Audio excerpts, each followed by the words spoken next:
ఇప్పుడే ప్రైమ్ వీడియోలో విక్రమ్ గారు నటించిన వీర ధీర శూర పార్ట్ 2 మూవీ చూసా. మూవీ చూశాక నా ఫీలింగ్ ఒకటే, ఎందుకు మిస్ అయ్యానా థియేటర్ లో అనిపించింది అనమాట. అంత బాగుంది సినిమా. థియేటర్ లో చూసుంటే సినిమా వేరే లెవెల్ ఎక్స్పీరియన్స్ ఉండేది.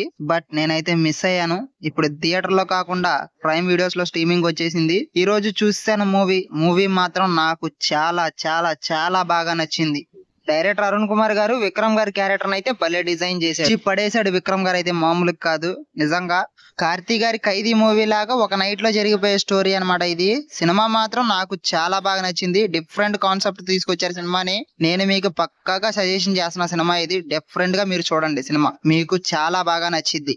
మిగతా విషయాలు ముందు ముందు మాట్లాడుకుందాం. అంతకంటే ముందు మన ఛానల్ మీరు కొత్తగా చూసినట్టయితే ఈ వీడియో చివరి వరకు చూడండి. మీకు నచ్చితేనే లైక్ చేసుకోండి. అలాగే మన ఛానల్ కంటెంట్ మీకు నచ్చితే డెఫినెట్ గా సబ్స్క్రైబ్ చేసుకుని బెల్ నోటిఫికేషన్ అయితే ఆన్ లో పెట్టుకోండి. మరి రివ్యూలోకి వెళ్ళిపోతాం. ముందు ఈ వన్ నైట్ మూవీ స్టోరీ మొత్తం 4 క్యారెక్టర్స్ మీద డిపెండ్ అయ్యి ఉంటుంది. కాళీ క్యారెక్టర్ లో మన విక్రమ్ గారు చేశారు, రవి క్యారెక్టర్ లో పృథ్వీరాజ్ గారు చేశారు, and police officer Arun Giri character లో ఎస్జే సూర్య గారు చేశారు, అండ్ కన్నా క్యారెక్టర్ లో సూరజ్ గారు అయితే చేశారు. ఇంకా మన విక్రమ్ గారి భార్య క్యారెక్టర్ చేసింది దుషారా విజయన్ గారు. ఆవిడకి కూడా మంచి స్కోప్ ఉన్న క్యారెక్టర్ పడింది. ఇంకా మిగతా తదుపరి క్యారెక్టర్లు కూడా వాళ్ళకి ఇచ్చిన క్యారెక్టర్లకి వాళ్ళ పర్ఫార్మెన్స్ అయితే బాగానే అనిపించింది. ఫస్ట్ చెప్పిన 4 క్యారెక్టర్లు మాత్రం సినిమాకి హైలైట్. ఇంకా స్టోరీ ఏంటో ఒకసారి చూసేద్దాం మామ. పోలీస్ ఆఫీసర్ అరుణ్ గిరి ఉన్నారు కదా, తను వచ్చేపాటికి రవిని తన కొడుకు కన్నాని ఆ నైట్ వాళ్ళిద్దరిని చంపడానికి పక్కాగా ప్లాన్ అయితే చేస్తాడు మామ. మరి ఆ విషయం తెలుసుకున్న రవి మన హీరో కాళీని హెల్ప్ అడుగుతాడు. అయితే మరి పాస్ట్ లైఫ్ మర్చిపోయి కిరాణా షాప్ ఒకటి పెట్టుకొని హ్యాపీగా లైఫ్ లీడ్ చేస్తూ ఉంటాడు. మరి ఆ నైట్ కాపాడా లేదా అనేది remaining of the story.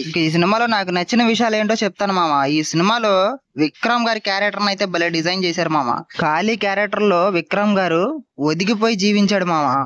Director కి పూర్తిగా సరెండర్ అయిపోయాడు అనిపించింది నాకైతే. ఇంకపోతే పృథ్వీరాజ్ గారు అసలు ఆయన చేసే క్యారెక్టర్లు వచ్చేపాటికి కామెడీ క్యారెక్టర్లు కదా. ఈ క్యారెక్టర్ లో ఫుల్ గా నెగిటివ్ షేడ్ అయితే చేశాడు. ఈ క్యారెక్టర్ లో ఆయన అసలు చూడలేకపోయాం ఫస్ట్ అయితే తెలుసా. అంత బాగా చూపించారు ఆయన క్యారెక్టర్ ని, చాలా బాగా తీశారు ఆయన. అసలు ఎక్కడ కూడా నవ్వు తెప్పించడు, పక్కాగా సీరియస్ గా ఉంటది ఆయన క్యారెక్టర్. నిజంగా ఇలాంటి క్యారెక్టర్ ఒకటి ఆయనకి సెట్ అయిద్దని నేను కల్లో కూడా అనుకోలేదు. చాలా రియలిస్టిక్ గా తీశారు మా సినిమాని. ఒక నైట్ లో జరిగిపోయే స్టోరీ కాబట్టి ఆ విలేజ్ సెటప్ గానీ, ఆ లైటింగ్ సెటప్ గానీ, ఆ కెమెరా వర్క్ గానీ, ఆ బీజిఎం గానీ, జీవి ప్రకాష్ అందించిన బీజిఎం అయితే చాలా బాగుంది. ఇంకా సినిమాటోగ్రఫీ కూడా అదిరిపోయింది. కలర్ గ్రేడింగ్ కూడా నెక్స్ట్ లెవెల్ అనిపించింది నాకు. ప్రొడక్షన్ వాల్యూ కూడా అదిరిపోయింది. అండ్ ఫైట్ల గురించి చెప్పడం మర్చిపోయా. ఇందులో ఒక లెంతీ ఫైట్ ఉంటది, సింగిల్ టేక్, ఎక్కడ కట్ చేయకుండా, ఎక్కడ ఓవర్ అనిపించకుండా ఫైట్ ని ఎక్సలెంట్ గా తీశారు.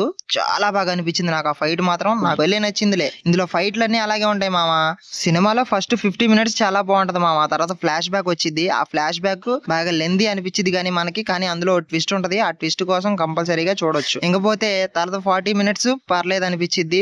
తర్వాత లాస్ట్ 30 మినిట్స్ సినిమాకే హైలైట్ అనిపించింది.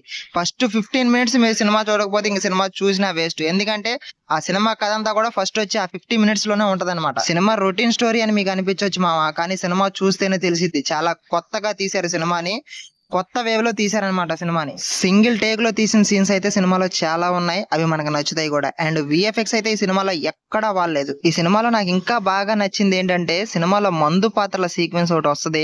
దీని అమ్మ జీవితం నెక్స్ట్ ఏం జరిగిద్ది అనే టెన్షన్ మాత్రం మనకు భలే పుట్టించిందిలే ఆ సీన్. ఇంకా సినిమాలో నాకు నచ్చిన పాయింట్స్ ఏమైనా ఉన్నాయంటే, సినిమాని ఫస్ట్ ఒక పాయింట్ మీద తీసుకుంటారు అండ్ అదే పాయింట్ ని లాస్ట్ లో కనెక్ట్ చేస్తారు. అదొకటి నచ్చలా. ఇంకపోతే ఇంటర్వెల్ సీక్వెన్స్, మంచి స్కోప్ ఉన్న చాట పడాల్సిన ఇంటర్వెల్ సీక్వెన్స్ అసలు స్కోపే లేని ప్లేస్ లో పడిద్ది, అదొకటి నచ్చలేదు. అండ్ ఫ్లాష్ బ్యాక్ కొంచెం లెంతీ అనిపించింది. అండ్ అసలు ఆ ఫ్లాష్ బ్యాక్ పెట్టకుండా ఉంటే పోయేది అనిపించింది. అండ్ ఇవి నాకు నచ్చినవి అయితే. ఫైనల్లీ సినిమా అయితే నాకు చాలా బాగా నచ్చింది. అండ్ మీరు చూసింటే మీకు ఎలా అనిపించిందో ఖచ్చితంగా కామెంట్ చేయండి. అలాగే ఈ వీడియో నచ్చితే లైక్ చేసి సబ్స్క్రైబ్ చేసి బెల్ నోటిఫికేషన్ ఆన్ లో పెట్టుకోండి. నెక్స్ట్ వీడియోలో కలుద్దాం మరి. Bye bye.